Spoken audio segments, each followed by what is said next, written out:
3 দিন ধরে যখনই সোশ্যাল নেটওয়ার্ক খুলছি, যে কোনো সাইট, একটাই নিউজ সামনে এসে দাঁড়াচ্ছে, আরজিকর আরজিকর আরজিকর। এই কাহিনী খুবই উথাল পাথাল করেছে দেশকে, কিন্তু সব শেষে কি আমরা সেই বোনকে জাস্টিস পাইয়ে দিতে পারবো কি? 14ই আগস্ট রাতে সমস্ত বোনেরা মায়েরা মিলে মিছিল করে পদ দখল করেও কি এই জাস্টিস পাওয়া যাবে আদৌ? নাকি আর 5টা কেসের মতন এই কেসটাও ধামাচাপা পড়ে যাবে কদিনের মধ্যে? কারণ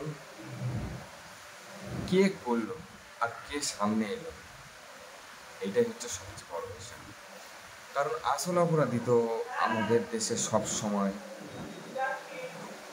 খুল্লা ঘুরে বেড়াচ্ছে, আর যারা কিছু করেনি তারা কিছু পয়সার জন্য চলে যাচ্ছে জেলে। তারপর কালকে সোশ্যাল সাইটে দেখছিলাম যে একটা লেবুকে যতই কষলাও না কেন, লেবু তিতো হতে থাকবে, আর কিছুই হবে না। মানে তোমরা সবাই দেখেছো, আমি কেন, সবাই দেখেছো এই মানে এর যে মেন বক্তাকে। আর সব শেষে আমাদের মা বোনের ইজ্জতের দাম, বা তাকে রেপ করে মেরে ফেলে তার পুরো জীবনের দাম 10 লক্ষ টাকা ধার্য করা হয়েছে। তো আমরা কি শিখতে পারি?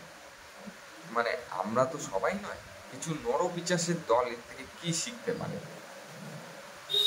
ক্রাইম করে যায়, উপরে তো কারোর না কারোর হাত আছে, অবশ্যই বেঁচে যাবো। ক্রাইম করে যাবো, ক্রাইম করে যাবো। তো আমরা মনে হয় না যে এই বোনটাকে জাস্টিস দিতে পারবো, কারণ সব কিছু তো চাপা পড়েই যাবে।